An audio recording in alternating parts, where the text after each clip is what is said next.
Hello everyone, and welcome back to Pathologic 3. Previously, the Inquisitor arrived, prompting an intense and interesting flashback to the capital and trial we were forced to judge on. We also investigated Yulia's insanity-inducing street, and today we're continuing to play through day 7, starting with the patients at the hospital. Oh, right, okay. Saburov is looking for grief? Not Saburov, the Inquisitor, right? The Inquisitor made it out to seem like he was gonna punish Grief for letting people get away on the train, or at least attempting to. And then we also have our patients today. Oh, a mirror. Camera obscura. Camera lumina. Alright, let's see what awaits us at the hospital today. Someone's moving around a lot up there.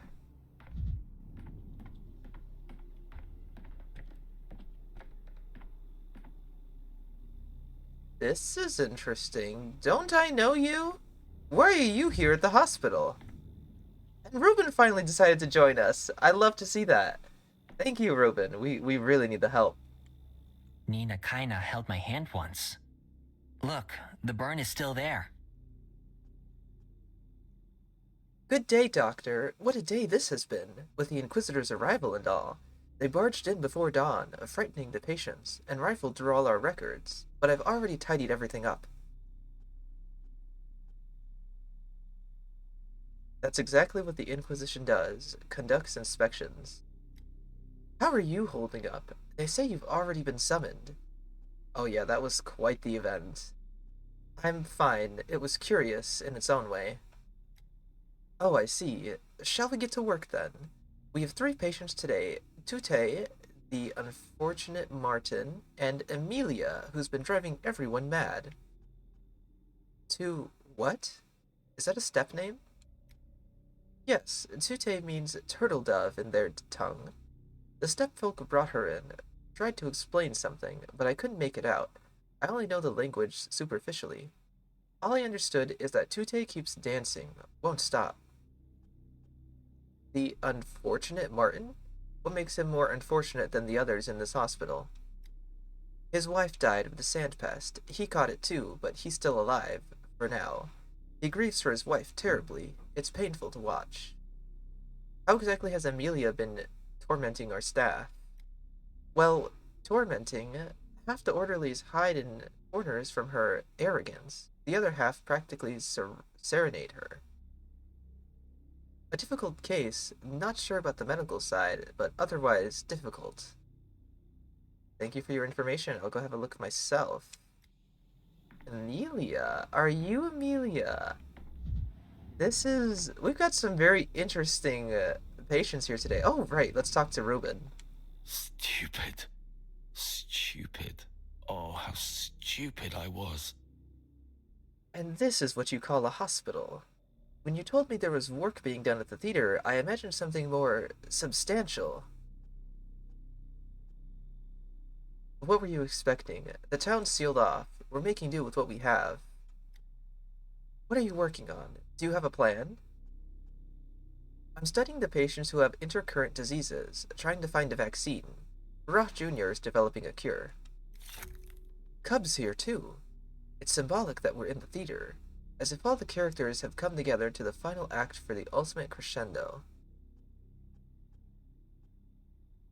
The final act is still far ahead of us, but anyway, thank you for coming here, Ruben. Finally, an educated patient. Emilia came in complaining of hallucinations, but tests showed the plague. Martin's wife died of sand pest. He's still alive for now. Tutai doesn't look like an herb bride, but tries to perform that very dance right in this hospital. Where's the one about Ruben? Didn't something come up about Ruben? Did I imagine that? Or maybe those are just the patients. Anyway, we still have something to talk about. I'm a simple man. Why talk when you can fight? What is it? They say you're friends with Bad Grief. Who says that? Everyone. Do you know where he is? I can't help you, Denkovsky. I don't know where Bad Grief is, and I wouldn't tell you if I did.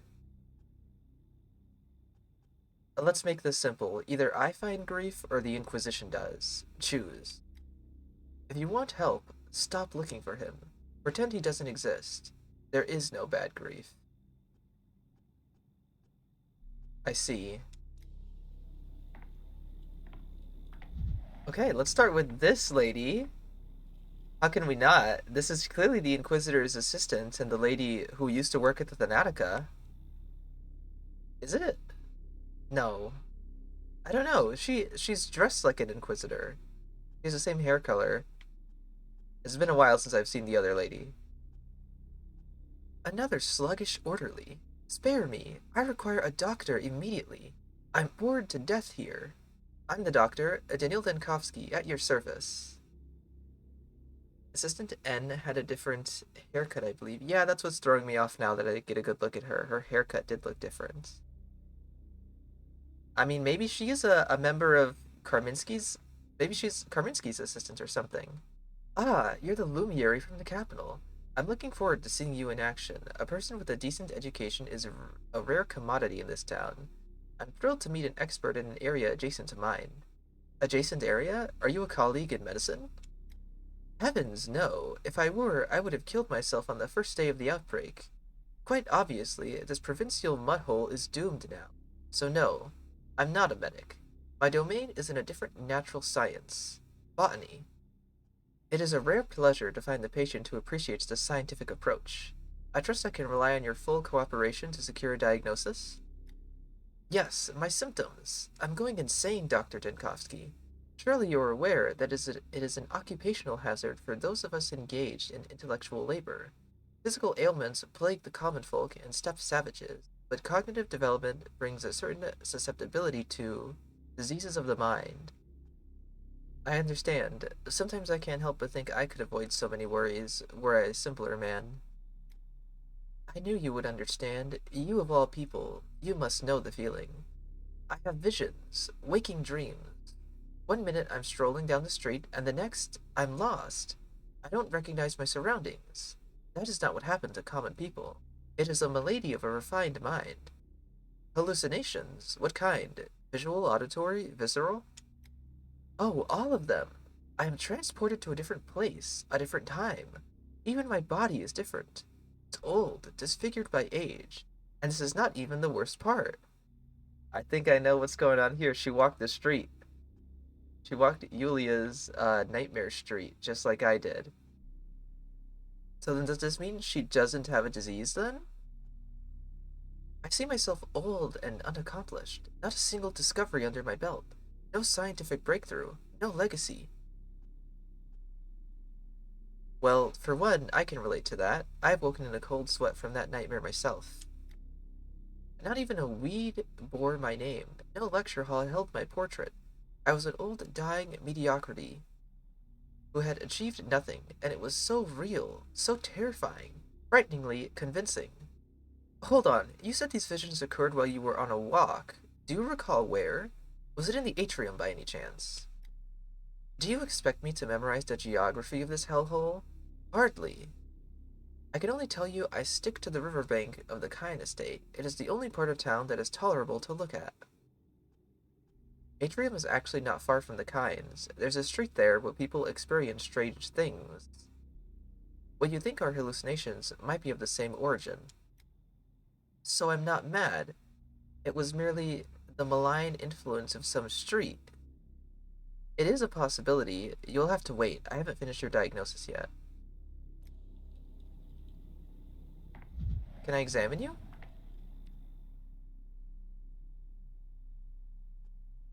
Allow me to examine you. Yeah, we'll have to take a look at her. Too thin, or is it just me? Okay, we can write that down. How do I move X? There we go. Too thin, or is it just me? Hands itching, inflamed, itchy skin. Okay.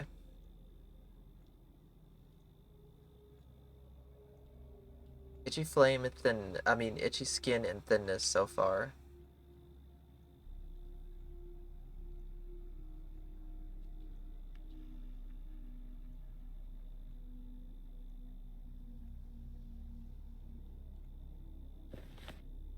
Okay, itchy skin right there, and then there was something for thinness, some kind of medical term.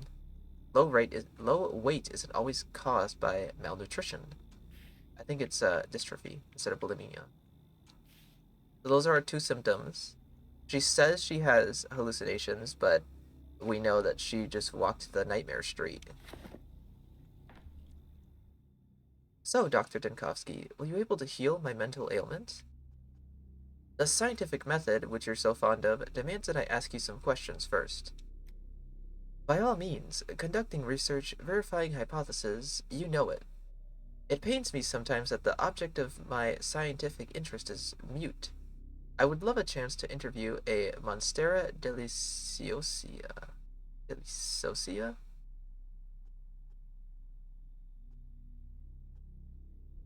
Have you been experiencing unusual fatigue lately? You look exhausted. I'm drained by the nightmare, Dr. Dinkowski. That ghastly hallucination renders my entire existence meaningless. What if it comes true and I never really achieve anything? Emilia, you do realize that you've been diagnosed with the sandpast. This is as good as a death sentence. I'm sorry. The sandpest. Oh, yes. The orderlies mentioned something about it. But they are just orderlies. They could be wrong. Besides, you're looking for the cure. The hospital was created for this very purpose, right? You will make your breakthrough, Dr. Denkowski, and give me a chance to achieve mine. I make no promises. We are making every effort, myself and the hospital staff, the very staff you treat with such contempt. So, when you find this cure, you invite all the orderlies to accept the accolades, I take it. Don't answer that. Let's get back to your questions. You have scratch marks on your hands. Of course I do. I'm constantly working with plants, cutting sprouts, repotting them. Sap is bound to get on my hands. Skin gets irritated. Surely you work with toxic substances. You know how it is. So according to her, that's nothing to worry about. I feel like she's perfectly healthy besides for the sandpast. Tell me, have you lost weight recently? You're dangerously slender. I wouldn't say sickly gaunt, but... Please, if I were concerned with looking unappealing without my clothes, I wouldn't devote my life to scientific exploration. Do you have an inkling how stark the conditions of a field trip can be? Especially when venturing into the wild for the particularly rare specimens? It's no wonder I lost weight. Your case is more complex than I anticipated. The clinical picture remains incoherent. Perhaps there's no clinical picture to speak of. My only complaint is that awful hallucination. Oh yes, I was diagnosed with the plague, and some other ailments inhibit its spread. But can't this ailment be of mental nature? I'm still not convinced you really do hallucinate. So your search is at an impasse.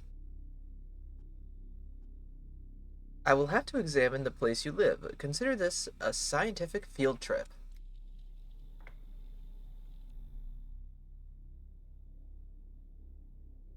She doesn't seem to be lying or trying to hinder diagnosis, but the verdicts still don't come together. So where does she live? Wait, so okay. So she's just a regular townsperson who just coincidentally looks like an inquisitor? I guess she's just wearing all black, huh? Well, I want to make sure we get this stuff done. Who knows how long her particular case could take us? So let's head there straight away. Okay, she lives somewhere here. How do I zoom in? I'm right next to her home. It's this one. She doesn't even know. I think I'm good to... Let's go.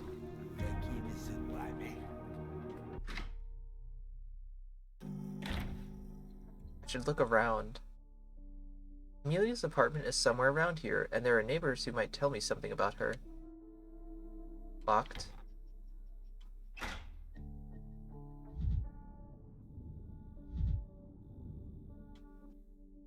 Rough day. Then again, aren't they all at a time like this? Hard times, eh? Good day to you too. Could you please... Wait, Dr. Dinkowski? Don't you recognize me? I'm the switchman, remember? We met at the Stillwater. Ah yes, good to see you. Still manning the switches? Any news on when train service will resume? Damned if I know, sir. All the sitting around is killing me. A working man ain't made to be idle. With my boys stuck out of town, well, it's hard. So how can I help you, doctor? Your neighbor's in my hospital. May I ask you a few questions? About Emilia? I'm the wrong man to ask. I hardly know the lady. A city bird, that one. Even if she's stuck here with us all. You know, on account of all that's going on. She spends much more time in the capital than at home, so I rarely see her. So she is a local? I wasn't sure from the way she talks about it. You'd get the impression she's here on an expedition. Oh, she's local all right, just standoffish. Us common folk aren't her sort. Her parents are rich, and they pay for her every whim. Trips to the capital, fancy amusements, all those plants she fusses about. She fusses over. Frankly, that was my impression too. Science is just an amusement to her, something to feed her vanity. That's Emilia, all right. Other ladies want silk dresses and jewelry. This one loves her potted plants. As if any of it has real value, especially to us working folks. Hold on, you say she goes to the capital. I was under the impression she was out on scientific expeditions, hunting for rare flora. Yeah, some expedition. She rides the train to the capital, sir. I see her come and go. I work the switches. She always comes back clean and fancy, except for the last time. That day, I hardly recognized her. Looked like she'd walked the whole damn way. Let me get this straight. The last time she returned, she looked exhausted? She was a wreck, sullen, covered in mud, nothing like the porcelain doll she usually is. She brought a new flower with her again. Usually she hires a crew of porters for all those pots and flowers and such. But this time, she had the damn thing heaved onto her own back, roots wrapped in a dirty rag. I didn't even recognize her at first. Could someone let me into her apartment? Check the flower pot by the door. She keeps a spare key there, for whoever waters her plants when she's off in the capital. Who usually tends to the plants in her absence? Where can I find them? Same place as plenty of other poor wretches, in the cemetery. She used to pay a distant relative to do it. Mother's third cousin or something. One of the first taken by the plague. Poor old dove. Thank you, I'll look around, and come back to you if I have more questions. Upstairs? Was that a free mirror? Don't mind if I do. Why so jittery, Dankovsky? This is a odd room.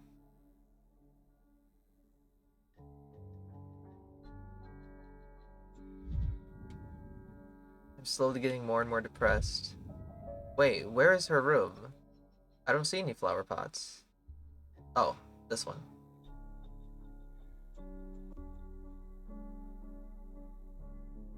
This is being finicky. Emilia's apartment key.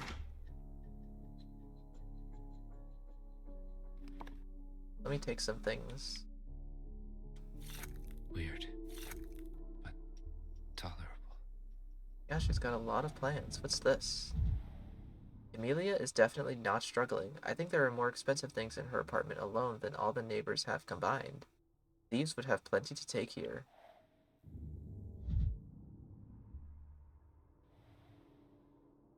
Just nerves gave out? Broken in haste? Broken in a quarrel with someone? Maybe the neighbors heard what happened here. I think there are more expensive things.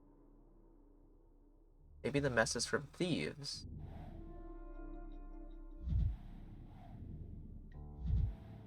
Who tripped over the rug and didn't fix it? Is Emilia barely staying on her feet? Or were there thieves here? Someone showed up. I'll talk to you in a minute.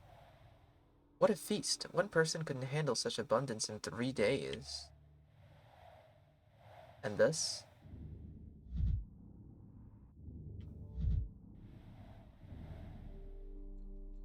Why are you here? Who are you? Hey, what do you think you're doing? Help! A burglary! I caught you, you crook. I'm gonna feed you a knuckle sandwich. Stasha was right. Leave a nice house empty, and the rats come crawling in. Easy, kid, calm down. You're scaring the neighbors. I'm not a burglar. Who are you then? Oh, you're gaunt. You're pale. You're scary. I know who you are. You're the Eye Snatcher. Eye Snatcher, full of lies. You ain't getting my 2 eyes. I'll punch you till you cry. Crawl the hell away and die. The Eye Snatcher, and who might that be? Stasha told me about him. An ordinary man, nothing to look at. Just like you. Always wears gloves. Steals the eyes of kids who stay up past bedtime. But if you say the spell and sprinkle salt in your eyes, he won't eat them. Wouldn't salt just make the eyes tastier? Yeah, you ain't the real thing. A real monster wouldn't crack jokes. So what are you doing here, mister? What can I say? You're too sharp to be tricked. I'm a doctor, alright. I'm here on business. Oh, business? Important business? Or not that much? Where's the lady who lives here? The pretty one, who always looks tired and grumpy. She sent me to the store and then vanished. But I know everything around here. I can help you with her business. Will you give me a nickel? She sent you to the store, huh? Is she too delicate to do her own shopping? Come on, mister, are you blind? She's royalty. Real class. Though she didn't ask before. Used to carry her own bags from the store. Heave around her dumb pots with mangy flowers, and one day she said she was too tired and sent me out for food. Now how about that nickel? So she used to be stronger before. How long have you known her? How long? Mister, I live right next door. I'm the man of the house, you know. Gotta feed my ma and sisters. She started paying me to run to the store, and I was glad for the work, but now she's gone. And she stiffed me. Speaking of which, I could really use that nickel. Okay, I'm hearing weakness then, as a symptom. Did you buy that food on the table? Do you know who she was expecting to join her? That was me, alright, but she wasn't expecting anyone. It's all for her. When I first ran to the store, I didn't know her appetite. She gets mighty hungry, so I had to run twice. Now I haul it all in one go, but charge for 2 runs, or even 3. Each day is different. So she sent you every day, and the load was heavy enough to triple your fee? Hey, I ain't a crook, mister. It's fair trade. No handouts, no charity. She wanted an extra heavy load, so she paid triple. And it was an honest fee. Curious. A shift in eating habits, plus weakness and weight loss. What about that nickel, mister? Did you notice anything about her? Was she acting strange, talking to herself? Nah, I don't think so. Well, yesterday she paid me extra. She counted the money 3 times and still gave me too much. Not that I was offended. I thought maybe she was tipsy, but she never sent me out for a bottle. I know that for a fact.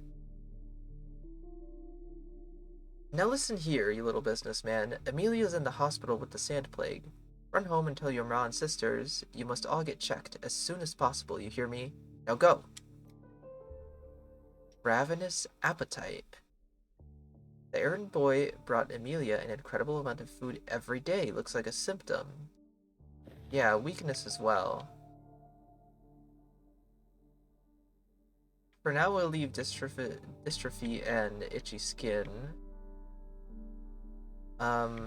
Is that bulimia then? The appetite thing? In eating a lot? A mental disorder manifesting in 2 opposing tendencies, overeating and the urge to lose weight. I think we're gonna check off bulimia. And I'm hearing that she couldn't carry her own stuff.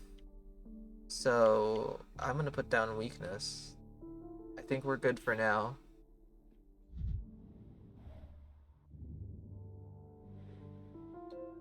Does Emilia live in this apartment, or do her plants? So what else did I expect? Such abundance requires serious care. My eyes are wandering. I'm familiar with far from everything here, but some things, of course, are familiar.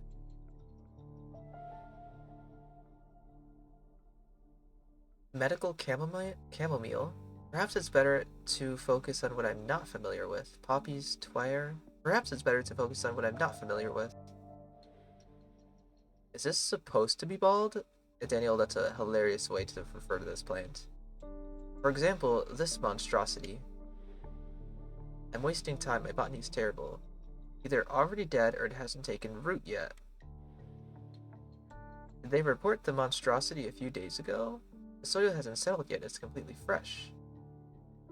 Was the monstrosity repotted recently?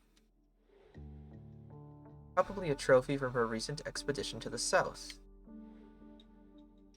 The forests of southern latitudes are full of dangers and unpleasant surprises. I'm still weak in botany, but plants that look like this can be poisonous. Go with dangerous and unpleasant surprises. That's curious. Could Emilia have caught some local infection there? This is one of those concentration mini games where you have to go down the correct path. Let's go with poisonous this time. I'm still weak in botany, but plants like this can be poisonous. A pity I have no way to confirm this theory. Let's take a look around the rest of her place first. There could be something I'm missing, like this glowing green paper.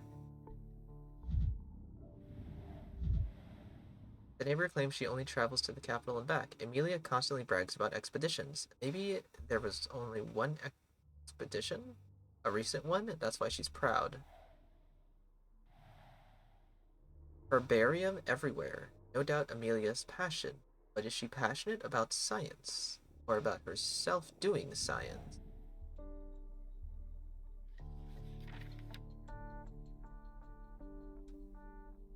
Dear Mrs. Platonova, the Academy's commission has decided to deny your application for membership. I will add on my own behalf that your impressive collection of flora from all corners of the world is not an argument in your favor. A collector is not equal to a scientist, especially since your condition was not gathered through grueling collection. Especially since your collection was not gathered through grueling expeditions, but purchased from other collectors. I recommend that you either stop imitating scientific activity altogether or finally engage in it seriously. Respectfully, Chairman of the Commission, Doctor of Sciences V. Vishnevsky. Okay. Well, that doesn't tell me... I mean, so she's not a real scientist. She just buys plants. She doesn't actually go on expeditions. She just buys the plants from people. A magnifying glass should be handy for studying a herbarium, but for reading, people still prefer glasses. Perhaps she doesn't need glasses. The magnifying glasses were the plants. I don't see any glasses, though. And Emilia wasn't wearing any at the hospital. Maybe she has poor eyesight, too. I don't see any glasses, though. The cup is knocked over. That could ruin all her notes and damage a valuable herbarium. Cup is knocked over. Was Emilia in a hurry, or did someone else rifle through her desk and spill it? Was Emilia in a hurry? Tripped over the rug in the parlor? Broke the vase. Nothing but destruction. Was she hallucinating after all, chasing imaginary demons around the house? Maybe she just can't see well. Something neurological? Fainting spells? Coordination problems? Or intoxication, alcoholic, narcotic? Maybe she just can't see well. The boy did say Emilia couldn't count money yesterday. A sudden deterioration in vision explains the mess. Emilia isn't used to seeing poorly, so now she's bumping into things. Deterioration of vision. And that's certainly a serious symptom. Yeah, okay, cool. Loss of vision? It's like at the bottom here. Visual impairment. Okay, so there's a symptom I don't have from this scene over here. I have to go down the correct thought process. Okay, what if I do this one? This probably has no bearing on the diagnosis. Could Emilia have poisoned herself with something from her collection, for instance? Poppies, twirine, medical chamomile. With medical chamomile? Quite harmful in themselves. Even chamomile can be drunk to the point of nausea and weakness if you overdo it. Quite harmful in themselves. Twire, poppy... Twire? And yet I don't believe in Emilia's hallucinations. Twire can cause hallucinations on its own. Besides, careless contact with Twire is the cause of a number of diseases. I should compare the rest of the symptoms. Perhaps this is the answer. Plant collection, ransacked apartment. Now, these aren't traces of a burglar. This is also a consequence of the disease. My intuition tells me Emilia's disease must be connected to her passion for botany. There has to be a very specific chain of something that I'm missing with this specific thing. She told me not to worry about itchy skin. That would give me Bunkowski fever. Let's take a look at Bunkowski fever. Okay, Bunkowski's fever, an extremely dangerous and contagious disease described in detail by Dr. Bunkowski. Epidemics of this disease can occur, but characteristic only for tropical inhabitants, i.e. those in hot and humid climates. Within the borders of the empire, cases of the disease are extremely rare. Typically, the afflicted are pilgrims visiting southern countries for religious purposes. Did she travel to the south? Was that what Daniel said? Or merchants involved in trade with tropical lands. The virus affects the lungs, leading to breathing difficulties. The heart muscle is then targeted. At this stage, the disease is practically incurable. Those symptoms don't really line up. I mean, they do, but maybe this is the key. Did you forget something, Doctor, or is it more of your questions? The table is laden with food. Was she expecting company? Her parents, friends, a suitor maybe? Her parents are in the capital, as far as I know. Friends too, I'd think. She must have friends somewhere, right? We locals aren't exactly her sort. Too rough for such a fine lady. So I'd be mighty surprised if she had guests. She never brings anyone home. The place is in disarray. Emilia doesn't strike me as the type to neglect her home. Could someone else have been inside? You don't say. That is strange. The young lady is always so prim and proper, she can't abide a mess. But I don't think anyone else went in. Sir, my wife and I, we live right across the way. We're always at home. We would have noticed. I shouldn't be telling you about her medical history, but Emilia believes she was seeing things. Did you notice anything strange about her recently? Well, if that's a secret, you've wasted your breath telling me. I never saw nothing strange. I had a buddy lose his marbles on the job once. I know what crazy looks like. Still, it gives me the chills. But Emilia? No, never heard or seen anything like that from her. Appreciate your help. I don't have other questions for now. Evidence collection complete. Emilia's home has been studied inside and out. I should clarify the nuances with her. Okay, let's return to the hospital then. We have all the information I could get from here, but still the picture isn't complete. Alright, let's get to questioning her again.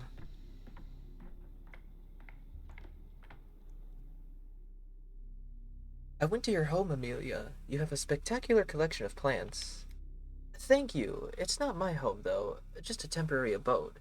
I wouldn't want to think a cramped lodging in a backwater town to be my actual residence. I noticed a magnifying glass on your desk. Have you suffered a rapid deterioration of vision? Yes, actually, just the other day. I blame the southern sun. It is dreadfully inconvenient. I can barely read. I accidentally knocked over and broke my favorite vase. Okay. Wouldn't you say your appetite suddenly became excessive? There is a university's banquet's worth of food on your table. The latest trip was so exhausting, it left me constantly hungry. I'm so famished, I can't get enough. Tell me the truth, this was your very first expedition, wasn't it? You dove headfirst into the impenetrable southern forest with absolutely no experience. How did you know? Did you pry into my private correspondence? Or was it the neighbors gossiping? Oh, so that plant was her first ever non-bot plant. She got that one herself. It does not matter, your reaction confirms it. I have bad news for you. You contracted the disease in the south, with no real knowledge of how to survive there. The good news is that this is why the sand plague hasn't killed you yet. Am I doomed, Dr. Dinkowski? I don't want to die. I'm not ready. My name isn't in a single botany textbook. Do you have manuscripts, drafts? I will ensure they are published. The solution is near. Alright, I think it's what I have selected. The thing we looked at. I think it's Bunkowski's fever. Yeah, southern countries. She was on a trip to the south. We're gonna go with Bunkowski fever. Okay. We can try to do one more patient. It's pretty late in the day. But let's give it a shot. I feel like you're gonna be a longer case. Just based off of all that. So let's start with this guy. So here I am, and what's the point? Could have just stayed home. That bad, huh? Treating me? What for? Nothing left of my life anyway. She's died from the plague, my wife has. 20 years together with the Testig.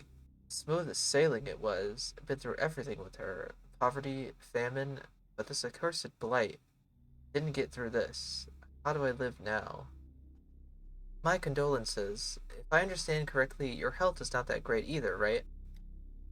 How can it be great? Must be going after her. It cannot.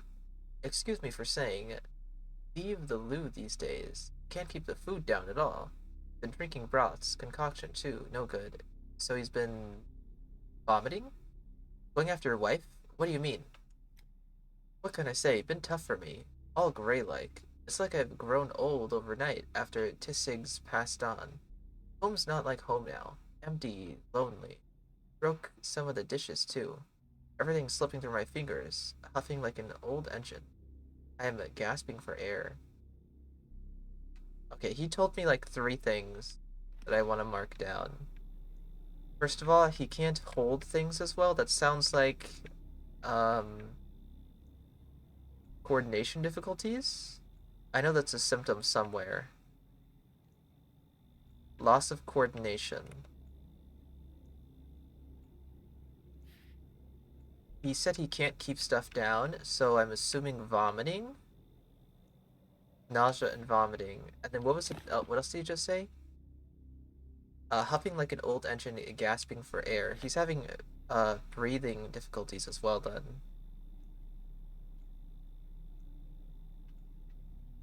Difficulty breathing. Okay, the 3 of those don't point us towards anything, but we have more of a investigation to conduct. Please undress. Oh, did I not select that?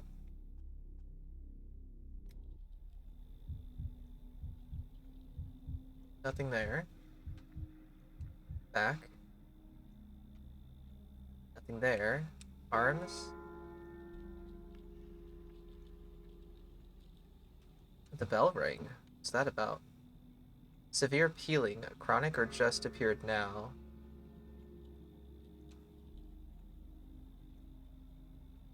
Skin peeling?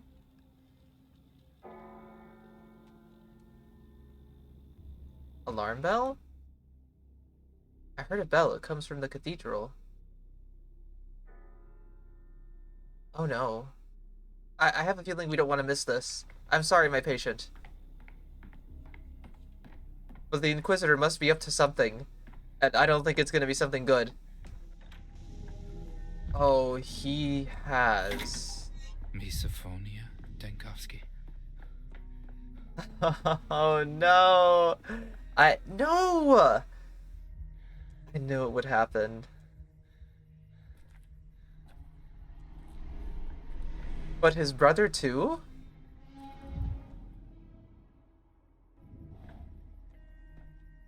We've lost the Stomatons.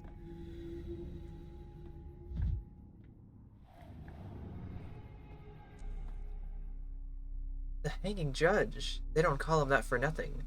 Why, oh why did they have to send us Inquisitor Orf? Orf would have sorted this out all properly, by the book. Orf would have given us real justice, not this mess. He's doing it right, I tell ya. It's supposed to be switching characters, I think.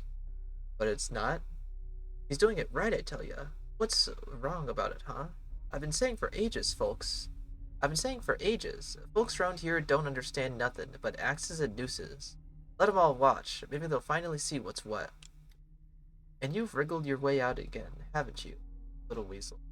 Your partners in crime are hanging, swinging in the breeze, and you're still walking free. Mark my words, the Inquisitor will get to everyone. Everyone who's guilty will get a necktie. You seem way too excited about this. I guess you'd think they'd never hang you, huh? Why would they? I'm with them. They don't touch their own people. Have you ever heard of the paper revolt? That whole thing? Well, they brought it on themselves. Who in their right mind raises a hand against his superiors? That's why they hanged. The traitors. You should try reading a book sometime, just to know your history. It might do you some good.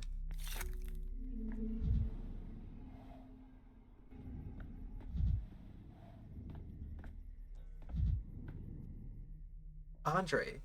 Seemed like death could never take him. He lived as though he didn't give a damn about any laws of nature or the state. But now I see it. I see that the law of gravity affects the stomatans just the same as everyone else. I don't condone such savagery, but the stomatans, they deserved it, because of what they did to the town. They pierced it with that huge, ugly pin of a tower. Their so-called art is lifeless. Ever since they punctured it with that tower, the town has been bleeding out. Wasn't that pin of a tower commissioned by the Kynes? Shouldn't the Kynes be held responsible? The tower was a mistake. The Kynes wanted the town to be reborn. They wanted to break free of its cocoon and spread its wings. They were looking for a way, but it was the Stomatan Tower that ultimately doomed the project. It pinned our butterfly of a town to the ground forever. That's my opinion. I gather the locals see this town in different ways. For some, it's a bull. For others, it's apparently a butterfly. So what's it for you? I'd like it to become a miracle. Andre, it seemed like death could never take him. Oh, same conversation. Are you just wandering?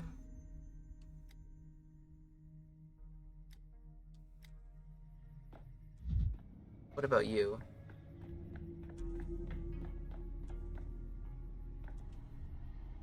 You're gonna complain? Okay. Can I go talk to the Inquisitor?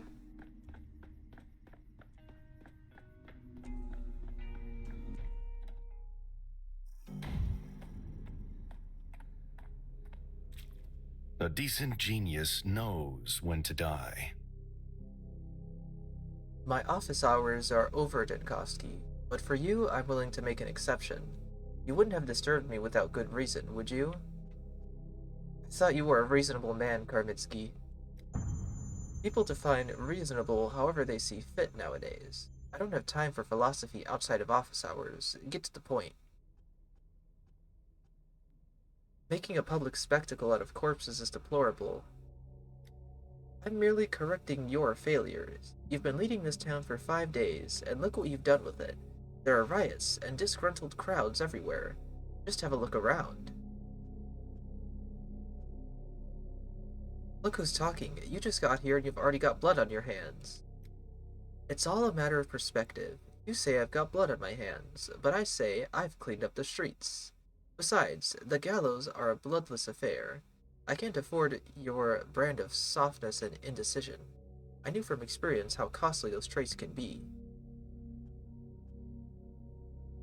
At the rate your cleanup operation is going, you'll outpace the plague in a week. What will tomorrow bring? At least I survived this day. At least I saved Barat from the gallows. His hands are bloody, but it's the blood of saved patients. What did I expect? This is a slaughter. Why did Karbinsky want me to see it? Intimidation? Let's go ahead and redo this day. We're gonna do the patients, we gotta go see Grief, and maybe I can do something about the stomatans. Yakov? Where's my orderly? Yes, I must. Okay. That goes there, and. I wonder what about this? Good day, Dr. Denkovsky. What are you doing here, little? Something urgent at the hospital? Hmm? No, everything's running as usual, aside from the difficulties you're already aware of. I'm filling in for our regular courier today. Brought the patient report. Orderly number 33 stepped out for a funeral. The executions. No. Our orderlies were affected by Karminski's activities? Evidently, I think this Karminsky calculated it deliberately, so that even if someone wasn't directly affected by it, they'd still be cowed. I'll be frank with you, the orderlies weren't rushing to replace 33. Your emergency command is now right next to the Inquisitor's headquarters. They're afraid to show their faces here. Or you're not afraid, I take it. I figure it this way, the Inquisitor will execute whoever he wants, whether you walk past him or not. It's either in the cards, or it isn't. And the cards that I'm preoccupied with are a patient's medical charts. What? Should we just stop working because we're afraid? Thank you, Little, for your courage. Take care of yourself. Okay, I didn't diagnose them all, but what about the one person I did diagnose? Yeah, we got her correct. Doctor, the recovering patient Emilia Platonova is sabotaging our orderly's work. Half of them shy away from her. Don't want to fall under her stream of contempt. The other half gawk at her. Such a queen, they say. And she studies natural science, too. Almost colleagues, and she gives them botanical lectures obstructing their lines of duty. Well, we got her correct. Right. Where are we? Act -1. Scene 9. Exposition. Simon and Isidore on stage. Two men have agreed that 5 years ago they made a mistake. We'll bury the specifics, keep them unspoken. Let us not drag dirty linen into the spotlight. Instead, this scene is the realization that today marks the beginning of a new chronology. Are the instructions clear? But this is a scene we've seen similarly before. I wonder what the presence of Nina's statue is. Why that's here. Anyway, we have day 7 to do again. We'll wrap up with our patients, we'll go see if we can track down Grief, and we'll see what else awaits us. Yep, we have tonight's conversation with Eva as well. Tomorrow shall not come, unless you want it to. Do come home. Do you think he brought enough pins with him? Who? The man whose footsteps now echo through the cathedral's vaults. He needed pins, the kinds with brass heads, to mount to saw like butterflies and lock under glass. I got the same impression, that he came here to study the town rather than save or punish it. Pins in a shadow box, those are his working tools. He likes to own and admire, but only the dead. Unable to flutter their wings or move from their spot. Did he come to see you too while I was away? Oh no, I saw him from the window, but that's enough. A person's character trails behind them like a train. The way he looked around our place. As if he'd walked into a museum or a cabinet of curiosities he was thinking of buying from the owner. Guests are always surprised by our town, but under a gaze like his, you want to shrink. You're right about the cabinet of curiosities. He spoke to me about something like that. He's interested in what he called impossible objects. I remembered. It's called a killing jar. A box or glass vessel with a rag soaked in poison inside. To kill an insect without damaging it, so it looks beautiful latent under glass. That's how it felt to me too, when you forced me to participate in judging others, like I was suffocating. Today, some whispered that he executed you, while others said he made you an inquisitor. Tell me, do you feel like you're under glass? No, I broke free, and I'll break free again if I have to. I pity you, almost as much as I pity our cathedral. Do you think the cathedral will be harmed by Karminsky setting up there? Haven't you noticed? The most important thing was driven out of the cathedral today. It's been so unlucky from the very beginning. Farquaad built it for so long, struggled and doubted, and when he finished, on the very first day, the stained glass shattered. Yeah, because Capella broke them. It fascinates me, almost as much as the polyhedron. You know, while Peter and Andre were searching for entirely new, unprecedented forms, Farquaad suddenly decided to turn to the old ones. He learned of a writer who, in our day, wanted to repeat an ancient novel about chivalric romances word for word. To write the same thing, but in his own hand, the hand of a modern man. Wait, you can make out some of the old canons in your cathedral, but it's hardly an exact copy of what was built before. To build a cathedral like those of old, you'd have to live, feel, and think like people of another time, and Farquaad set out to do just that, but halfway through, I still don't understand whether he changed his mind consciously or lost to himself, failed to carry out his own design. So no one knows whether Farquaad succeeded with the cathedral or not? Farquaad himself admitted that the cathedral was missing something, that it was an expectation of a miracle yet to come. When he said that, I wanted to cover my ears. Maybe I didn't hear something important. But they say the cathedral, produces time, so maybe the miracle did happen after all.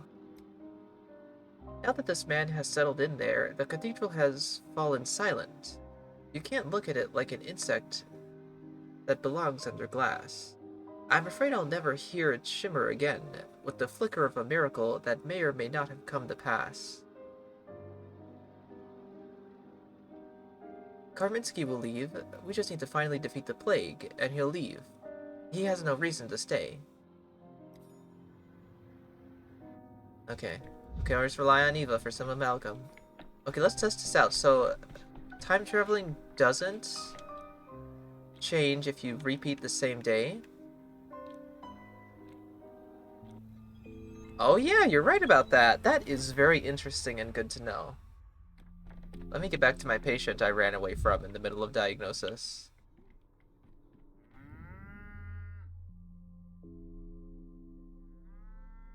Huh. The Inquisitor demoted Saburov and forced him to renounce his daughter. Perhaps I should express sympathy.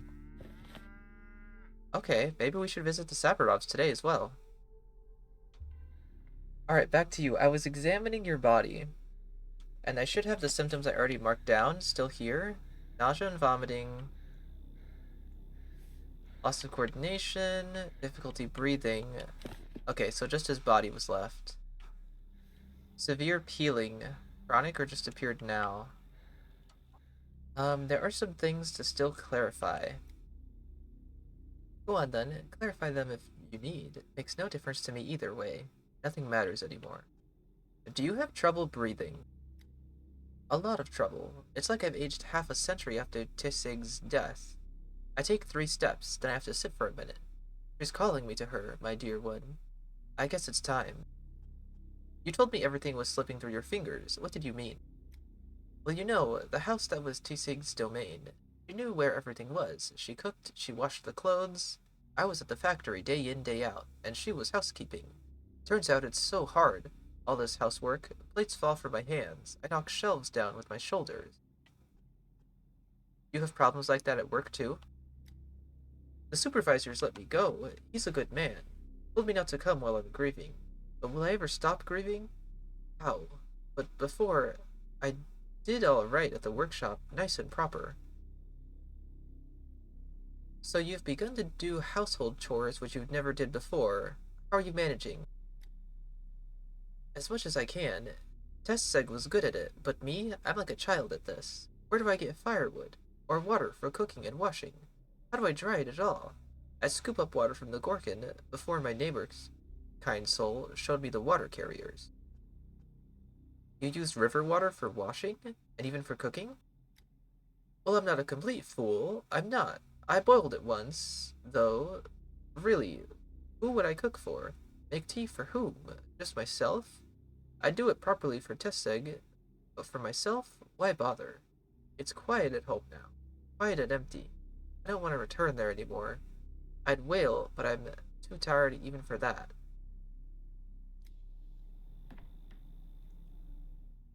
Fortunate widower.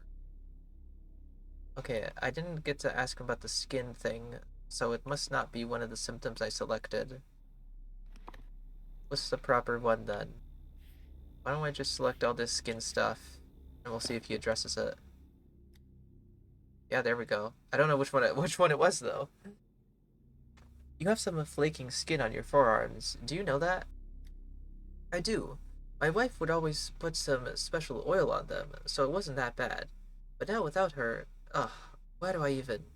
Now I can finally form my hypothesis, I think. So that I have all the information I should have. Maybe I ticked off nausea and vomiting too early? Or no, it says diarrhea. Maybe he said he couldn't hold food down and he meant it the other way and I interpreted it this way?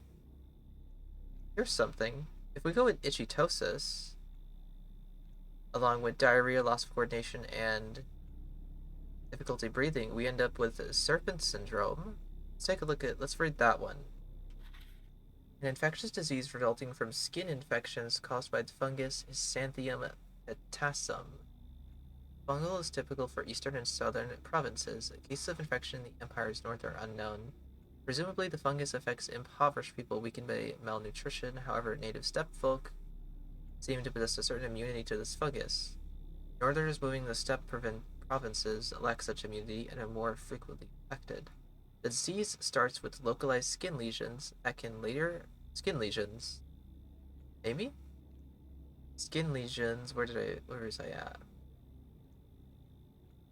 That can later cover a significant portion of the patient's skin. Untreated cases lead to exhaustion, digestive system disorders, and damage to mucous membranes.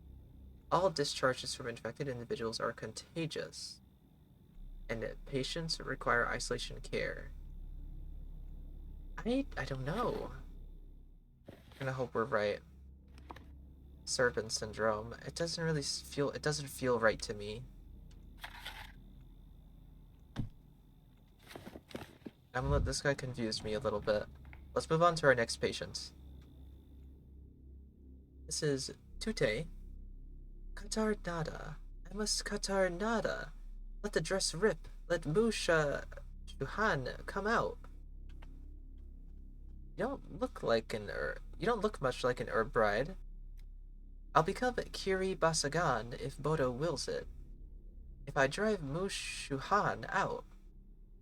Ooh, no, I can't pronounce that. But I think I heard it somewhere. Bad blood? What's wrong with your blood? I came to the marshes. I saw slaughter. The boss was sad. He was exhausted. They shouldn't have cut him down. All miserable and covered in flies. Spoiled sacrifice. Since I saw it, I share blame. Got Mushuhan.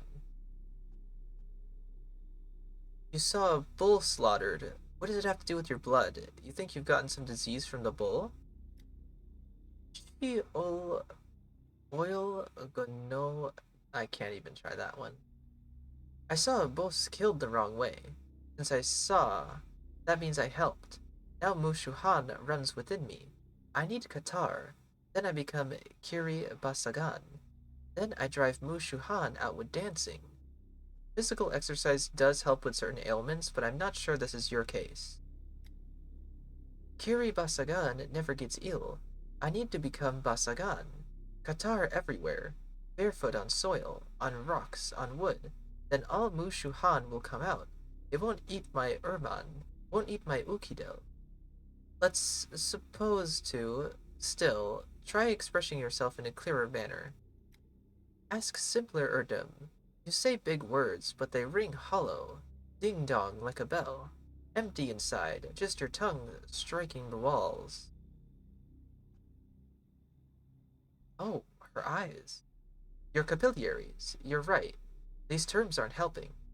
Have you noticed that the part of your eye that is usually white is darkening? After the boss was slaughtered, I'd been waiting for days, in fear, and so it came. Shuhan started darkening from the top. Now Mushuhan is in my head, and it's moving down. Darkened eye capillaries. Let's check that off. I honestly don't know if I would have noticed that if Danielle didn't say it. How can one tell superstitions apart from delirium? Pray tell me, do you use twirine? Do you drink it? Do not drink too much twirine. A man burns after it. Clouds thoughts. Sometimes you can, sometimes not. So far I can't tell what's happening to you or how to alleviate your condition. Just let me do Qatar, and I'll be healthy. I will after a physical exam. So far we have her eyes. Is it the hospital lighting, or is her skin tone uneven? In some places more yellow, in others paler. So pallor and yellowing of skin, maybe? Marks on her stomach, cuts or scratches.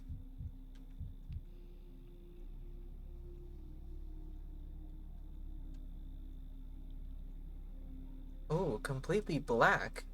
Just like the vessels in her eyes. In a sense, truly evil blood. Those are her veins, right? Black veins?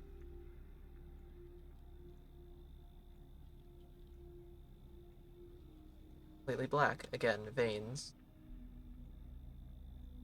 Completely black.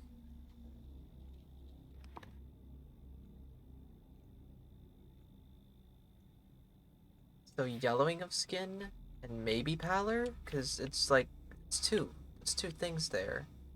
Um, Possibly vein damage?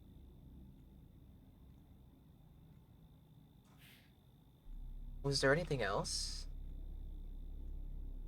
She had cuts and stuff. Your questions are like dull arrows, Erdem. They sing loud when they fly, but they ricochet all the same. The veins on your arms have turned black. This is severe. Be Kaleki. Ushuhan is coming down from my head. Soon it'll reach my feet. I told you. Why don't you listen? You think I ontoko Kaleki? Here, look, it's flowing inside my hands. Your skin seems to have yellow spots. Or is it the lighting? Have you never seen a katange? Teg, how can you be an Erderm if you don't know simple things? I was born this way, like many of us in the steppe. Okay.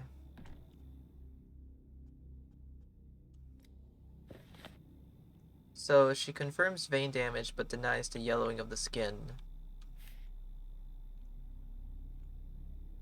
She didn't address the cuts, which is the last thing I have to address. For sure darkened eye capillary areas. Well, this points us towards Twirine syndrome.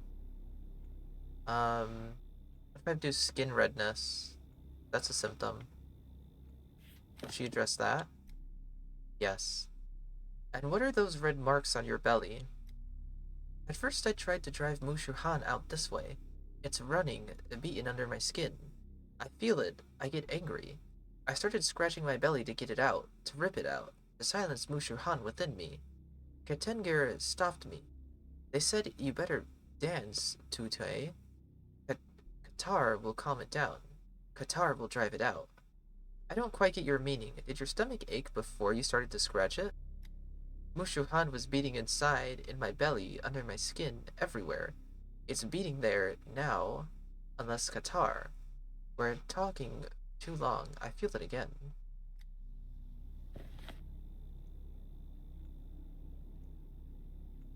Well, all of this points me towards Twirine syndrome. Infected by microorganisms found in twire sprouts and products derived from twire, or consequence of abusing twire-based alcohol products, twirine.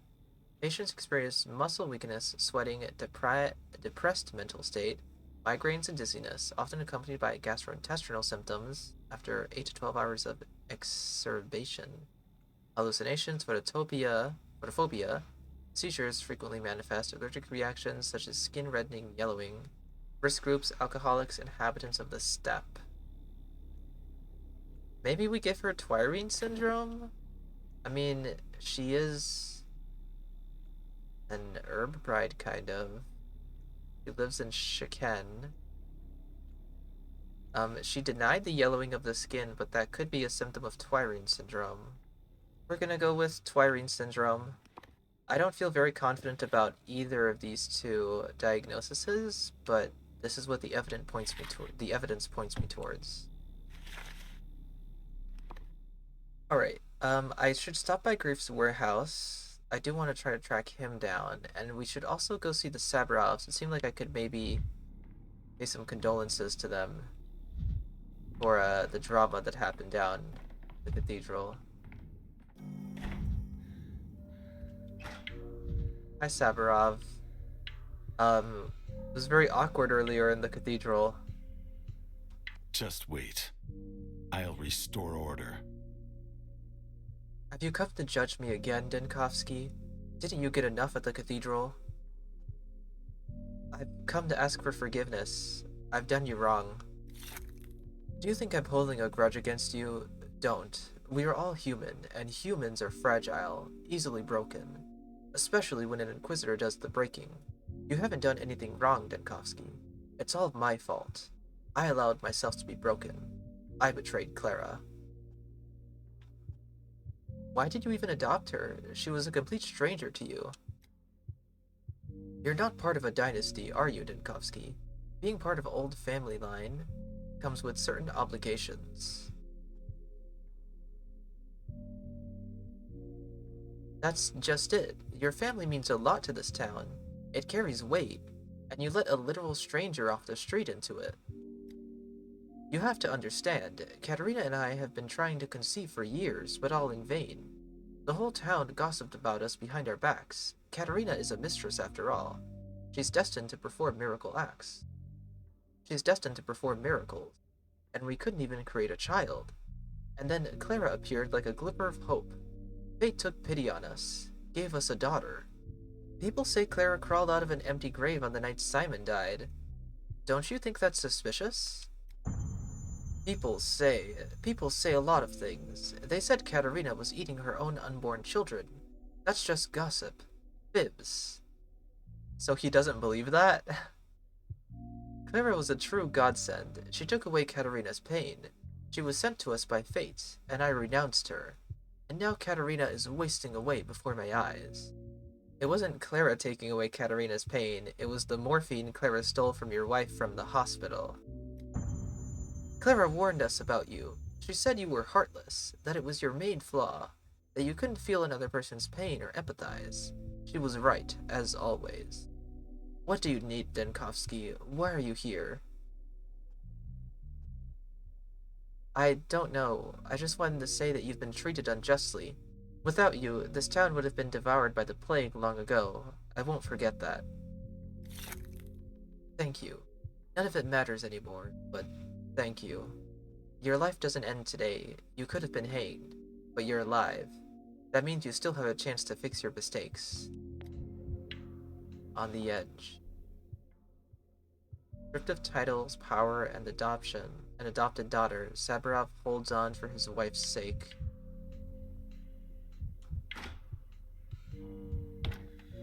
I can't go see Katerina. She's locked in there. This doesn't make sense. Wow, what an accurate reflection we saw out of that window. Alright, let's fight the Shabnek again.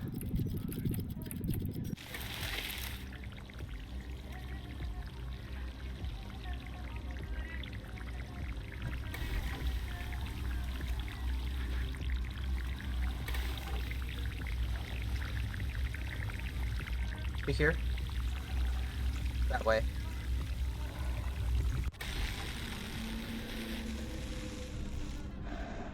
Alright, let's go prepare the charge. Could be this, could be that, could be some or other. Oh, okay. They were confusing cases for me today. Who did I miss? Both of them! That is unfortunate. Hi, Clara. What are you doing here? Turns out she has a sister. Shabnak? Shabnak. That's not strange, really. There are actually lots of Shabnaks, just like there are lots of albinos and rats. Although it's easy to see who she got the idea from. What what's important is that now there will be two of them swarming around you. Two Shabnaks? And who did she get this idea from? Well, it is your twin that's been getting into trouble. Here's something to consider.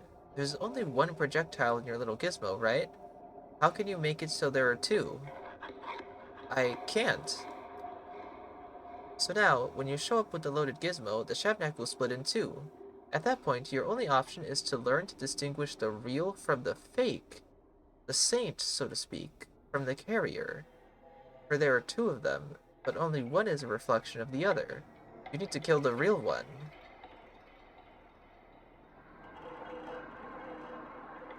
The pain in your voice, I can tell that this is personal. You can't tell them apart by their appearance or behavior. One will attack, the other will run. But the one attacking won't necessarily be the real one. They'll swap places, the little pests. The only way to tell them apart is with fire. Let me guess, one is fire, the other is smoke? The fire turns green. The real one doesn't alter the color of the flame. You've seen it already. But the twin burns green, like will-o'-the-wisps. What did you mean? Hold on, the fire turns green. Like when they set out a bonfire, it'll be green? And why is that? I told you about the will-o'-the-wisps. Haven't you seen the marsh near the steppe? That's probably where the little sister came from. That's why she's so moody. I suppose you could take a shot at random, but I suggest you light a fire first and observe, then proceed with certainty. They're toying with you, poor thing. It is wise to conduct tests before proceeding, no doubt about it. And watch out, if you mess up and shoot the wrong one, you'll have to start all over again. Collecting samples, reloading the gizmo, it's better to make sure first. Thank you, prickly-eyed girl. Quite the imagination. Interesting. Dankovsky.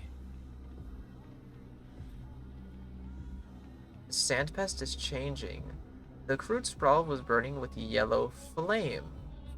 If Shabnak gets into a fire, and the color of the flame is different, that is not the sandpest. I must watch the bonfires carefully. Shabnak is sentient, and it learns. It will try to deceive me.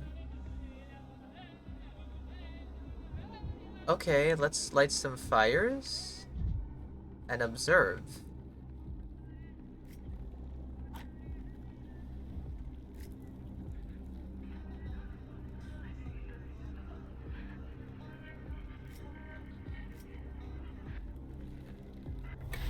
And how can you explain this? You're fake. You can't. I should go.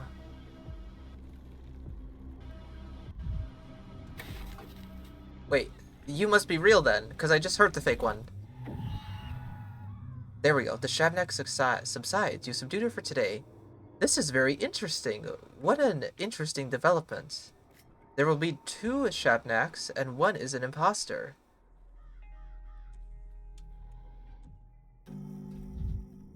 You are not Grief. Let me grab my things first.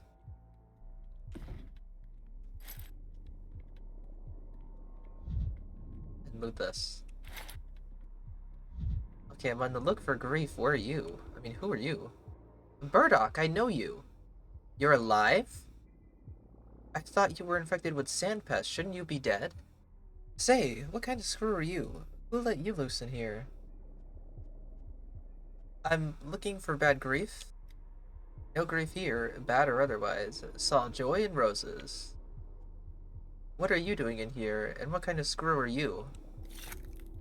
A screw's got a job to do, get it? I think I've seen you before. You work for bad grief. Well, you got one thing right. I work. I'm working while you're playing. I told you, I ain't heard of no bad grief. No good grief neither. If you don't know bad grief, why do you freeze every time I say his name? Huh? You can tell me, bad grief and I are friends. Are you going funny in the head? Leave it be. I'm having a bad enough day as it is. Some free advice, never play cards. You got a terrible poker face. Player looks as if Grief was never here, and locals don't know him. Of course. I need to look around. What about you? Why are you standing here? Wait, we have dialogue again? You're not getting out of my face, are you? Thinking like a leech. Tell Bad Grief Daniil Denkovsky's looking for him. It's important. I heard they rubbed Denkovsky out this morning, lured him to an alley and put a hole in his head. Spreading that rumor.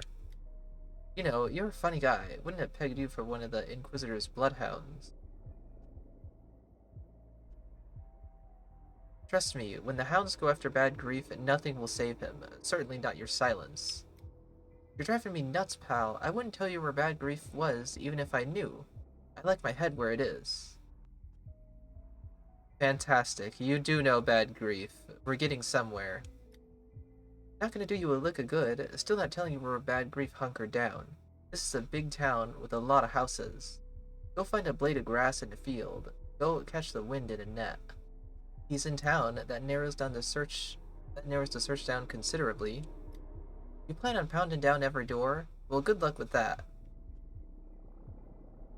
I might. This is not a big town. What district do you suggest I start in? One that's far away. No, Grief is somewhere nearby, or you wouldn't be so on edge.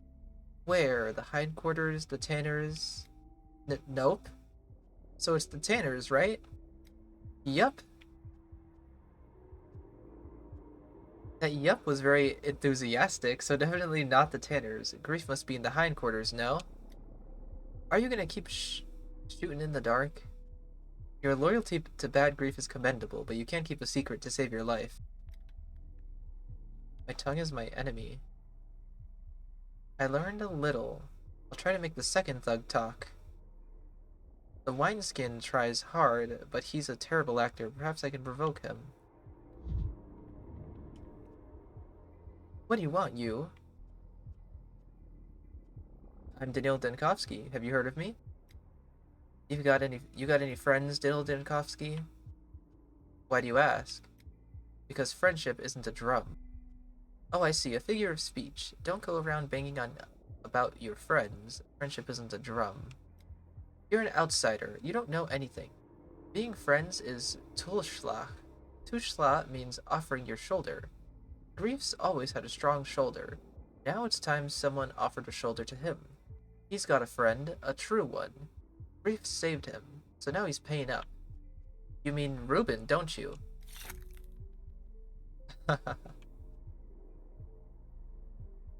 It makes sense. Grief helped Reuben hide, now Reuben is helping Grief, right? You're not stupid, you. It won't help, though. Reuben wouldn't rat Grief out. We'll see about that. One hand washes the other. Now I'm certain Stock Reuben helped Grief find a hiding place. What should I search? The whole town? Reuben's official apartment is in the hindquarters. Perhaps there I'll find Grief or his traces. The secret autopsy room in the warehouse is where Reuben hid. I need to search it. Okay, the search for Grief. Let's go to his Reuben's warehouse. And I'm excited to see Reuben's actual home too. I wonder how they've changed it. Because I'm sure they did.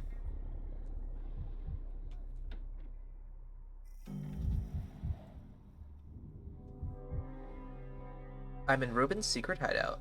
I feel like I haven't examined everything yet.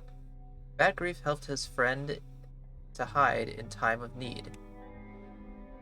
The study, the boiler room, the operating room. The study. And Reuben helped Bad Grief with his knowledge. And Reuben covered for Bad Grief in return. And Reuben was studying something. And Reuben covered for Bad Grief in return. In any case, Reuben isn't here. In any case, Grief isn't here. Check under the table, and what about Reuben? Look behind the curtain. Look behind the curtain! Very strange sensations. A gaping void. A void in the shape of Simon Kind's body. Check under the table. Grief isn't here, but the objects are of interest. Let's take a look at the notes. Menku knowledge. Familiar handwriting. A surgical treatise? These are Isidore's notes. Anything about the sand plague? So Reuben kept his teacher's notes. So Reuben used them to open up Simon. I'll try to look at the other clues from a new angle. Makes sense, but how does this help me? I'll try to look at the clues. Let's look at the scalpel. A good scalpel... Oh, I pressed the wrong button, sorry. A good scalpel... Reuben killed Grief! Ah, yes, the proper conclusion we should come to. Reuben is forbidden to cut open bodies. Reuben is a good surgeon. Reuben took his teacher's scalpel. Shouldn't Reuben be forbidden to cut open bodies? That's true, so what? Yeah, he did it anyway. Let's look at the vials. Strong ones, alcohol-based. Tinctures of herbs and meat. Light ones, water-based. Tinctures of herbs and meat? Obviously made according to the step recipes. Is Reuben searching for a cure? Looks like Reuben learned to brew step tinctures. But these bottles look like they belong to Isidore. Perhaps, but that's not important right now. But these bottles look like they belong to Isidore. Now that sounds quite logical. Of course, all these things, they're Isidore's things. Reuben considers himself the heir. Reuben accepted his teacher's inheritance. Reuben considers himself the heir. This says a lot about Reuben.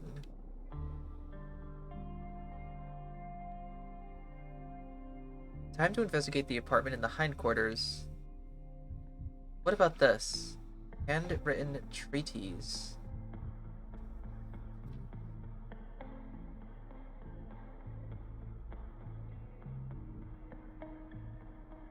When an organ has deteriorated due to bad nature, with discharge of matter or without matter, and neither incision nor anointing with appropriation means help, then it becomes inevitable to remove the decomposing flesh lying on that organ.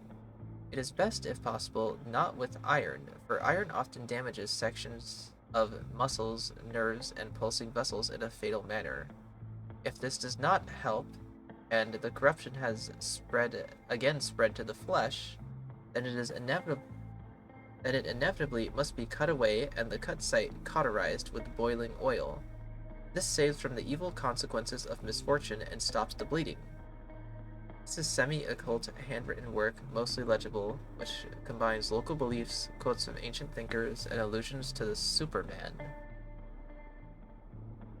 I think I've seen everything there is to see here. Let's go to Reuben's apartment. Okay, let's see what we can find in Reuben's home. He lives upstairs.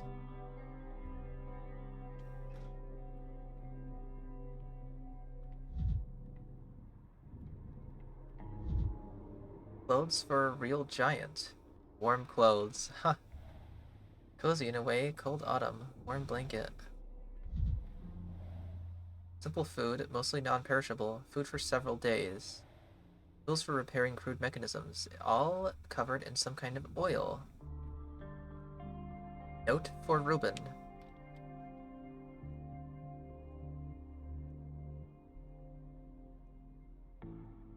You know we do not love you, Stanislav, false heir, but we still ask a favor. Give Barath these gathered goods. He will take them from you, proud one. Each of the people brought them himself, so that he may settle in, so that he may not be in need. You have everything. He came to ashes. Whoever else sees the goods, let them not touch. Saba Utun. Zaba. Huh. So, all of Isidor's things, I assume? All the things we saw at the lair? Ruben was supposed to give them to Haruspex, but he kept them. The sandpest erodes time. It's just a watch. Spartan furnishings. No one sleeps here. So the Bara house stands empty. The heir Artemy left it. Ruben's apartment is empty. I only learned that Haruspex dwells somewhere in the warehouses or factory. What does this mean for me? So Ruben had access to teacher's house, but didn't hesitate to enter.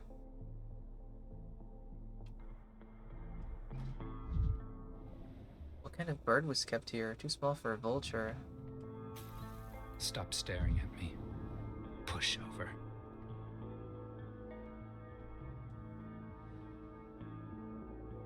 Ruben's official address.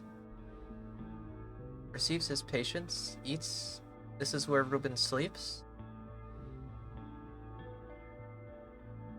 A Spartan room. Where Ruben sleeps. You won't find Ruben at home. Because he quarreled with half the town. Eats. Now this is an interesting picture. It looks like someone packing things, but where are? Now this is an interesting picture. There's a supply of food, clothing, and footwear, tools, a farewell note. This isn't Ruben's note. This is a step message. Someone from the kin is asking Ruben to pass things to Bara. Believes he's too proud, won't take them himself. This one obviously has some step-related reasons. Simple household belongings. These aren't step relics or herbs. Did Bara need them? Tools. Why does a person gather tools? The step people asked Ruben to pass the tools to Bara. Oh. He's living somewhere where he needs no tools. Broke something, he's restoring something.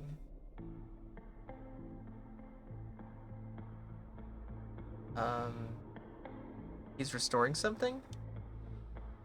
Strange that his father didn't leave him any tools.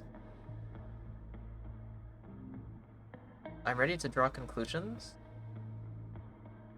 The stepfolk have prepared Bara for anything. Food, equipment, blankets, tools.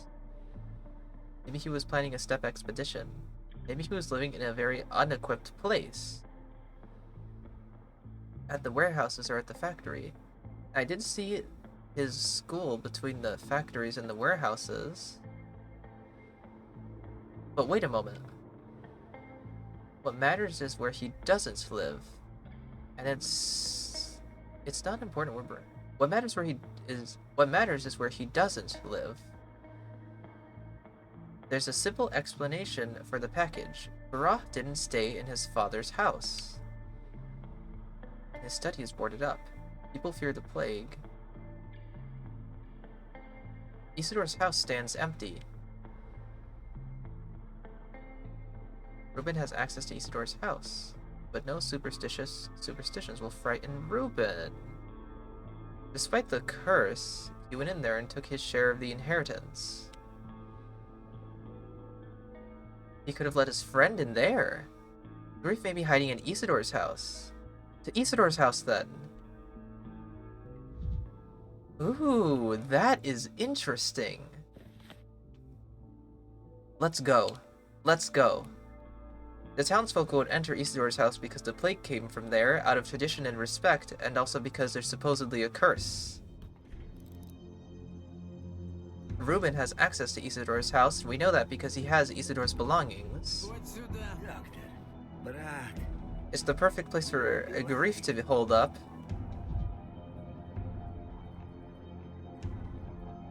But there's also the case of...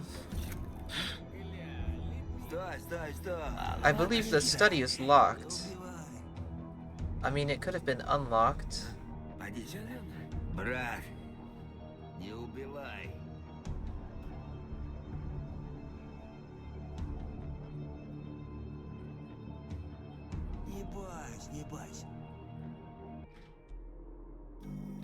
I kind of thought that was going to point me towards finding Artemis' warehouse and then questioning him. We fucking found him. That gun was not always there, was it? You brought a gun? There once was a man of great humor who found he was dead of a tumor. But he woke up today to his neighbor's dismay and that of his cow once he took her. Trip trap. Who's that tripping over my bridge? Can't hide from you, can I, Billy Goat? Have you come to honor the late Isidor's memory? Quite a peculiar choice of hideaway. Why Isidor's house of all places? They told me this place was like a can of meat, secure, impregnable. Still, they come to prostrate at my feet like I'm the governor, or some quack doctor ruling a hospital.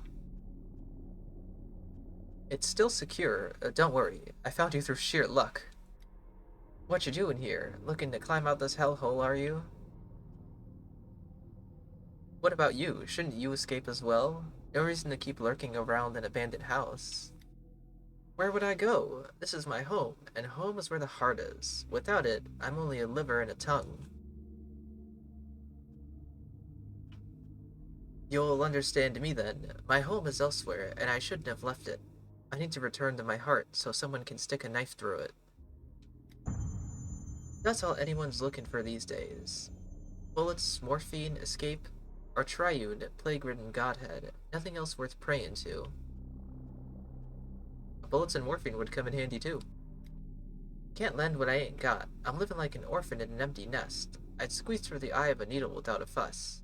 It was worth a try. But you've already guessed what I'm here for. Only way you're leaving town is an engineer, a switchman, and the governor all at once. An engine's out there cooling, but you won't get it moving. And if you want to head for the capital, you'll need to switch the points before you hit a dead end. No, you're not going anywhere, unless that bachelor's in railway sciences.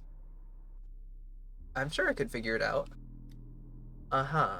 There's a pack of patrolmen around the train, like sheepdogs herding bulls. If you mean to trundle down those tracks, they'll need shifting. Only Saburov can do that, and he won't. I've been told there's a train engineer living in the steppe settlement. There is, but that's your business, got it? Find the driver, find a switchman, get the guard off the tracks. I'll be at Isidor's house. You bring me the wheels, I'll get 'em greased. It's a deal then.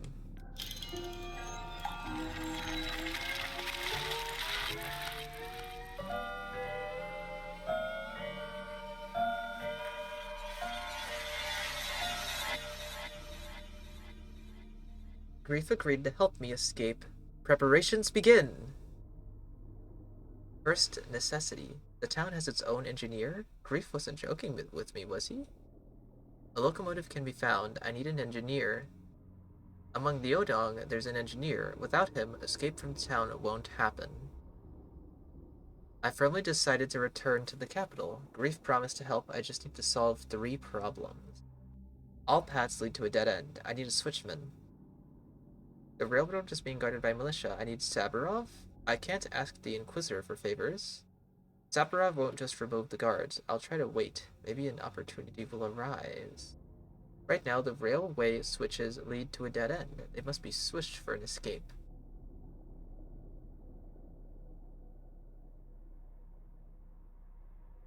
Well, this escape is interesting at all, but I'm kind of I don't think it's gonna happen. I'm sure I'll set all this up and there'll be something happens that means that results in us not being able to leave. But we now have found Grief, and we now have a whole nother quest line available. I need to go to Shaken, which is interesting.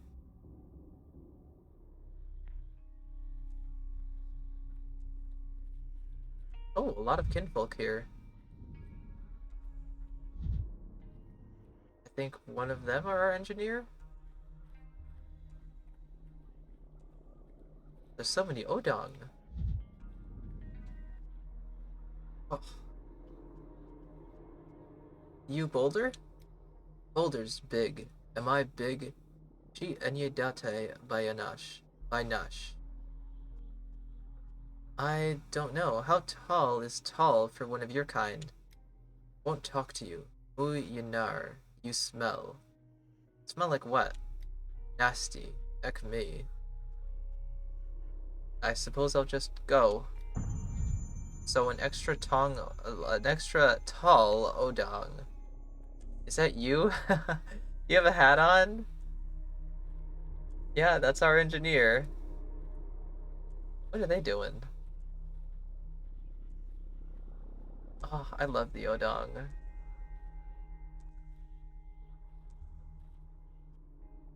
Hi, Boulder. I know you not. I've been told you could drive a train. Is that right? Oh. Why did you just sniff me? You smell. I don't talk to people who smell.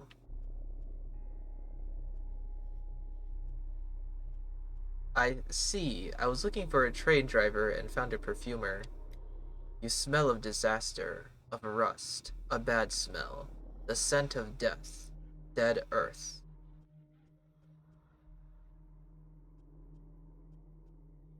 So what, you're not talking to me until I bathe? That's different. Machines smell of iron because they are iron. Men smell like men. If a man smells of rust, that's wicked rust. It means disaster and death. Peter Stomaton has a bath. I'll see if he'll let me use it. Death is no dirt. Water can't wash it off. Your smell is different. So what am I to do now? Stop smelling bad. Start smelling good.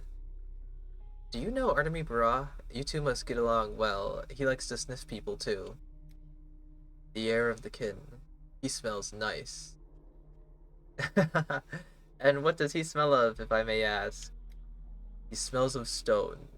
All good things smell of stone. Do stones even have a smell? Of course. Stone smells of stone. I guess I'll go ask the stones how they managed that.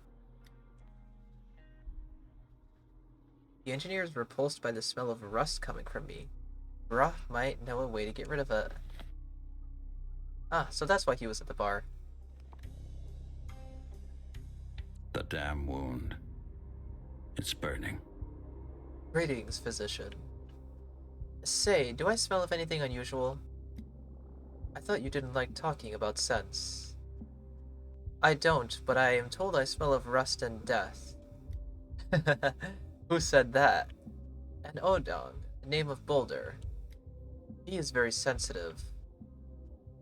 So do I smell? It barely registers, but it is there, rust. Is there any way to rid myself of this miserable smell? There is. The scent of rust has a brown shade. Therefore, brown twire should help against it.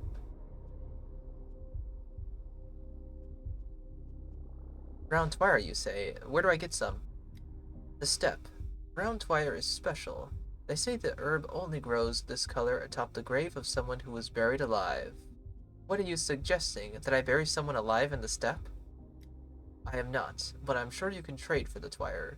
2. Ask Stomaton. He makes twirine, so we should have some. You could have told me that right away and spared me the scary folk tales.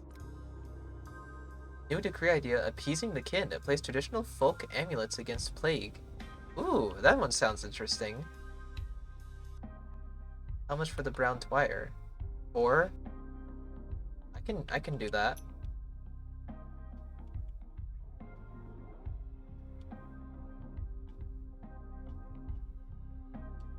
Good for me, he'll take walnuts for some reason. So, do I use it?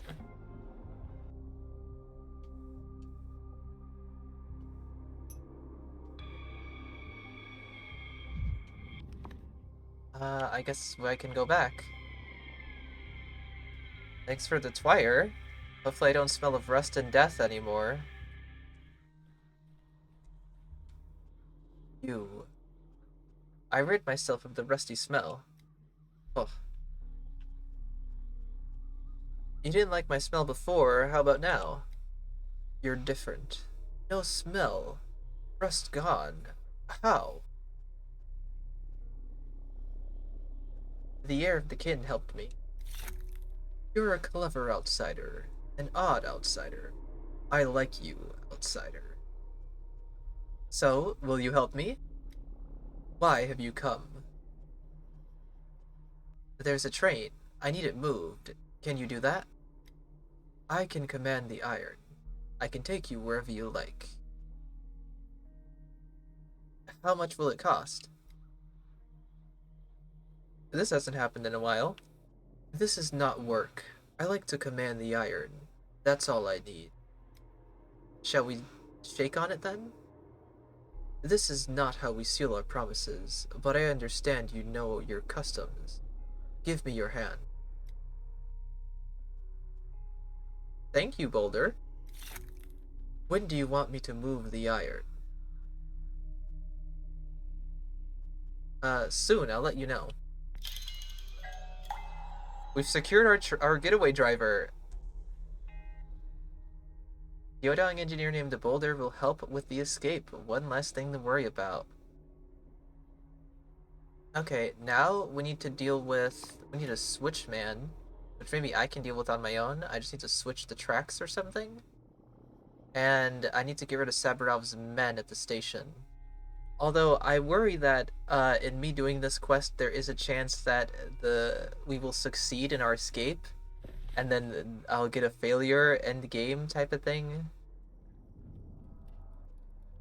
How can I assist, Dr. Jankowski? Have you received your brochure yet?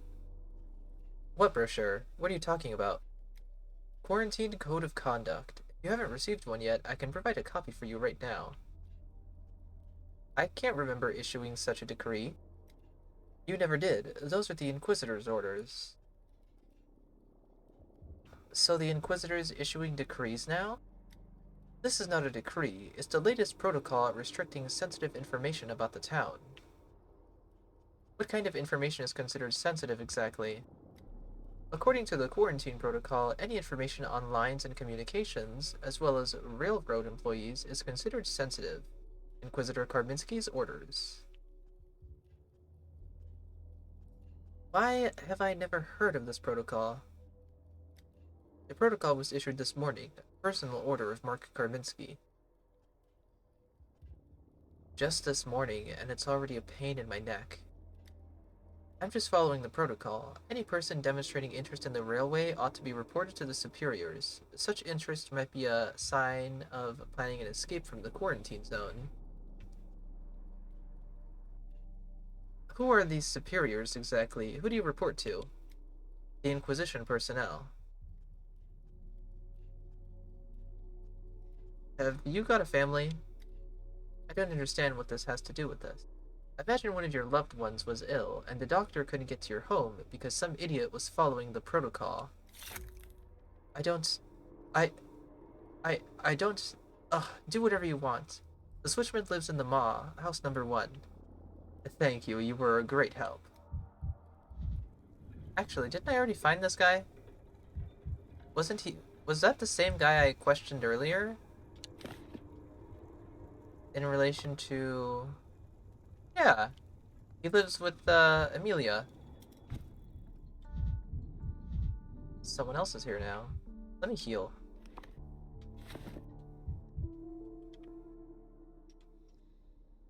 You have sad eyes, young man. As my father would have said, all the world's sorrows under those eyelids.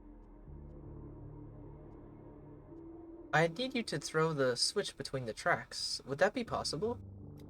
A switch is thrown to put a train on the right track, but a train is nowhere in sight in our hinterland. The town's closed, you know.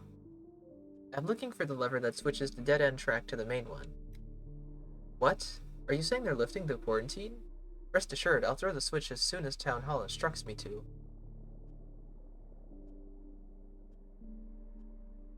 As it happens, I am from the Town Hall. You can consider the instructions issued. What? Are you saying they're sending a train to the capital? That means we can get to the capital too. We may, or we may wind up behind bars instead. What our guest is asking me to do is a criminal offense. You're looking to escape from the town, aren't you? If there's enough room on the train, it can take 2 more passengers. You're a very brazen young man, you know. Pavel, don't. Look, our son is ill, extremely ill. He's at the capital, and we haven't heard from him in a month. It's because he's gone. The disease has taken him. It's not true. We don't know that. You don't know that. What happened to your son? None of your business. He's ill. He wrote in a letter that he had trouble breathing and was coughing up blood. He said he checked himself into a hospital and at the capital for treatment. But it's been a month and we've had no word from him since. I've been worried sick here. His last letter to us was a farewell. It was a deathbed note. It was a testament. No, he wrote that he'd fight it until the bitter end. You know him. He's stubborn. Took after you. May I see the letter? Why? Are you going to touch it with your fingers and say which side of death the sender is on? Unbelievable, these people. Won't even let you grieve your own son in peace. You just have to pick my soul apart with the fishing hook, don't you? But what if your son really is alive? If Sonny was alive, I'd throw the switch right away and push the train along the track myself, all the way to the capital. But he's gone, and I've reconciled myself with it. And you're spewing empty talk to make us feel the hope and the pain again. You don't know the truth. You can't possibly know it. Grace! You should ask our cemetery caretaker. She can hear the dead and knows everything about them. She'll tell you our Sonny isn't among the dead. If you believe Grace can hear the dead, why haven't you asked her about your son yourselves? I don't need her. I know already. I feel it. Pavel's the one being stubborn. He wants proof, but he'll listen to Grace. Will you really be content with that kind of proof, Pavel? If Grace says our son is not among the dead, I'm willing to go to the capital, but she won't. My heart tells me he's gone. Then your heart is lying, you old fool. Please don't listen to him. Go to Grace. Fine, I'll bring you news from the cemetery. This is quite a long quest we're taking in here. Well, to the cemetery. When sugar dissolves in tea, it's not lost, is it? Neither will you be. There was a cat in Granada who dreamt that an elephant ate her. Oh, it's you. You have a strange shadow, like an ink blot. What was that song you were singing? I don't know. I heard it last night from a grave. Inside wasn't nice. No windows, no mice. Oh, you know it too. You can hear the singing. You can hear the singing from the grave? At least she woke up sometime later. They're cross with you. You've had dead people burned, and you can't do that. It's wrong. Fire doesn't just take the body, but the soul as well. It's an essential disease control measure. You can't burn the dead. Fire takes everything from them, but the earth doesn't kill them. It preserves them.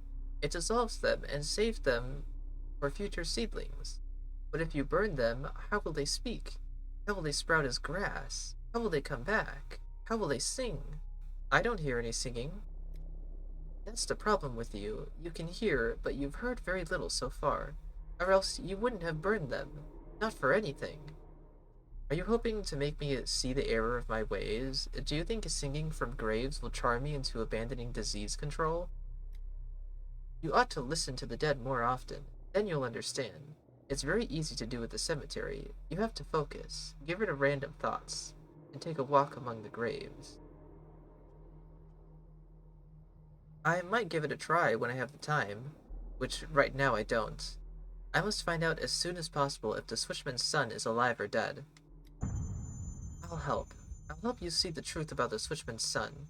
But in exchange, you'll listen to the dead yourself, and maybe finally realize that what you have done to them is no way to treat them.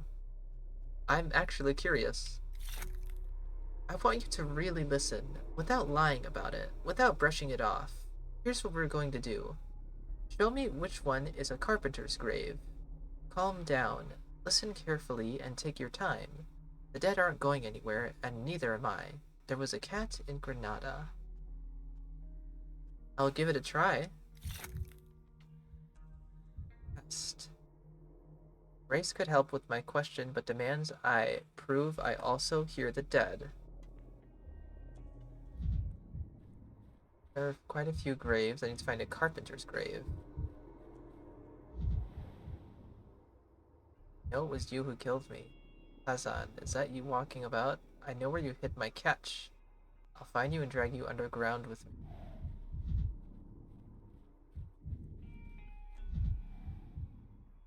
Then an elephant ate the cat, and now she's forced. The cat had a terrible dream. Live in the elephant's belly.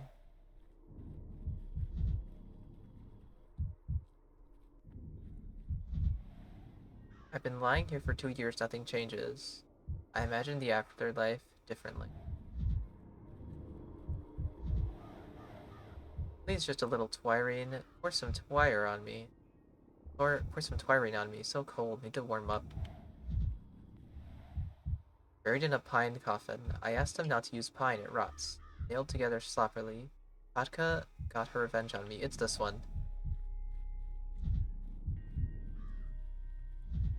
It's Isidore.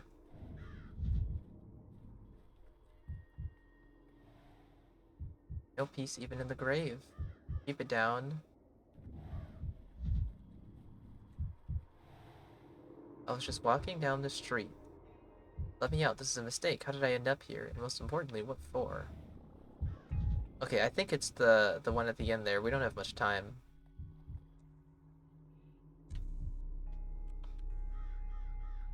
Must you tread the earth with your feet? Have you learned the new songs of the dead? Have you found the carpenter in the choir? I have. I knew you could do it. You should listen to the dead more often. Listen to them closely. These songs are giving me a splitting headache. So where's the carpenter's grave? Out there. He's complaining about the boards. Mentions a plane. I remember his voice. Are you sure it's him? Yes. Such a shame. What's wrong? Am I mistaken? How can you be mistaken about this? You're not very bright, are you? The answer's simpler than a child's song. Whoever you call the carpenter is the carpenter. So I didn't have to choose? Come to find out about the switchman's son, but I can't hear him. He's far, far away, and if a dead man's far, then even the earth can't carry his voice through. But that doesn't matter. Not for you, like with the carpenter. Alas, the switchman will only be content if I tell him his son's alive, and with full confidence, too. He doesn't want to torture himself with empty hope. But it's so simple. You choose it yourself. If you tell him he's alive, that means he's alive. You tell him he's dead, that's how it will be. Perhaps, and then what? I've promised something to the switchman, and that means he'll face the truth sooner or later. You're at it again, Daniel. Senatika's research could have been vastly more illustrious had you abandoned this characteristic sepsis of yours. Your stubbornness is worse than blindness. The blind cannot see, but the stubborn refuse to see. Why are you refusing to see yet again? Sapphire Audrey, Daniel. What? Grace? What happened to your voice? Ah, what's wrong? Have I scared you? It's like you were talking with a different voice just now. I don't know. Either you've imagined it, or I felt dizzy for a second there. It's the step air. It's especially hypnotic here at the cemetery. Are you alright? Let me check your pulse. No need. You'd better hurry back to the switchman. Decides his son's fate on your own. Thank you. Something feels right about this. Was that Simon? There was an option to say Simon. Grace claims their son's life depends on me. As I say, so it will be. Nothing is predetermined. I don't know, either way it feels like I'm just lying to this guy. You're back. Have you been to Grace? Talk to her. What did she say? Is he alive, our Sonny? He is, isn't he?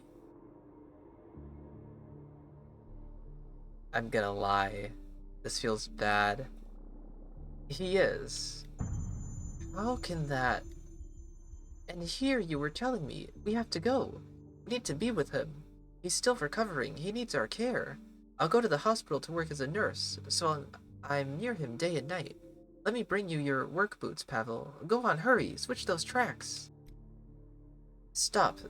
Ella, wait a minute. He's lying to us, he is. Lying to get what he wants. Look me in the eye and say, your son is alive and waiting for you in the capital. I can't tell you that. All I know is that Grace didn't hear his voice among the dead.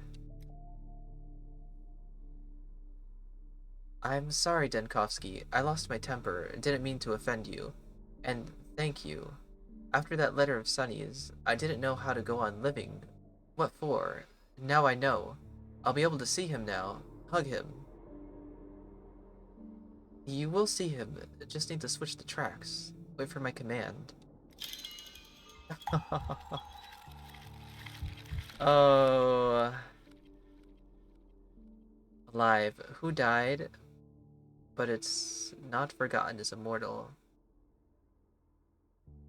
Okay. With my last remaining time in today, maybe I can get the governor to get his men away from the station. That quest just feels so wrong. I mean, but I told him what I knew, is that Grace didn't hear him. And that's all anybody knows. Oh! I did all I could today. I did all I could. I won't leave today, but the next 2-3 days will decide the escape's fate. So not today, but we can in the future. Okay, we have our escape secured. I don't know if I'll go through with it, but all is in place. Okay, we have 2 incredibly difficult patients to diagnose today. Must be going right after her. Cannot excuse me for saying leave the loo these days. Ah, okay. I missed that. So he does have diarrhea. He's shitting. Sorry. Everything's slipping through my fingers, huffing like an old engine I am, gasping for air. I mean, yeah, that led me towards difficulty breathing, as well as loss of coordination. Holy shit, how did I end up at such a wrong diagnosis? I literally have 2 things here. Wait, did I do serpent syndrome on him? But it could be this pulmomcus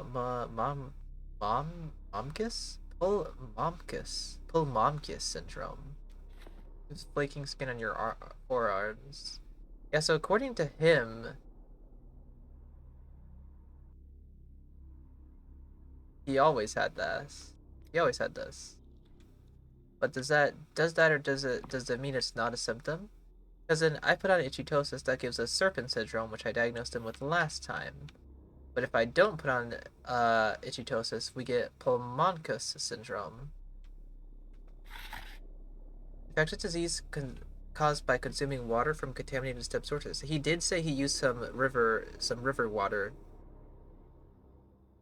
Manifest through gastric disorders and ulcerative lesions on the lips. Subsequently, the patient loses appetites, hallucinations, difficulty breathing, deafness at this stage of fatal outcome. Risk groups. Let's test for pulmoncus syndrome. Organ is healthy. Okay, I feel pretty good about this one. I didn't mean to talk to you. Fuck. Hold on, we can lock in his thing and then focus on her. Pulmoncus syndrome. That's you right there. Okay, let's start over with her too as well. So she has vein damage. That does line up with ink syndrome. And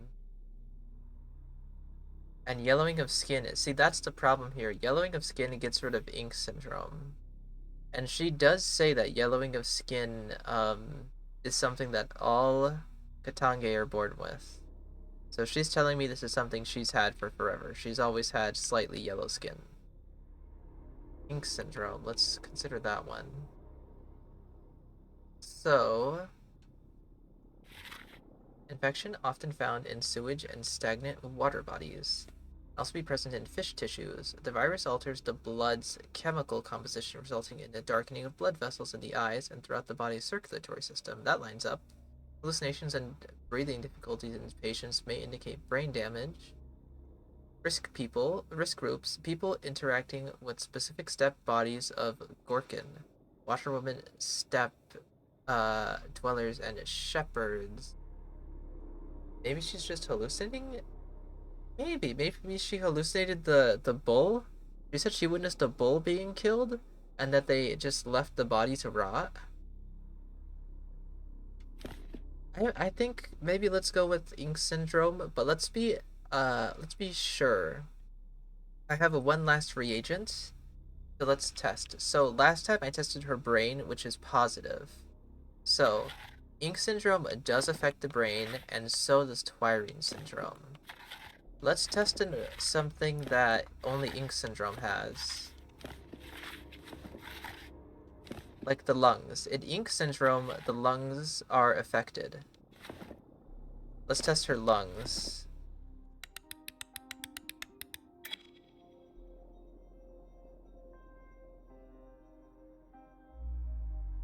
Yep, organ is affected.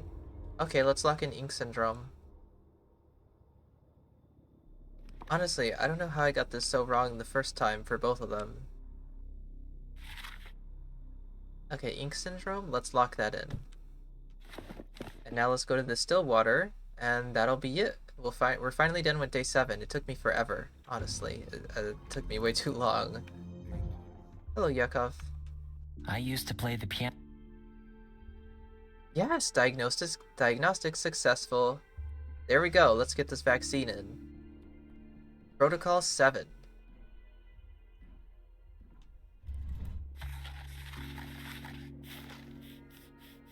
Uh-oh.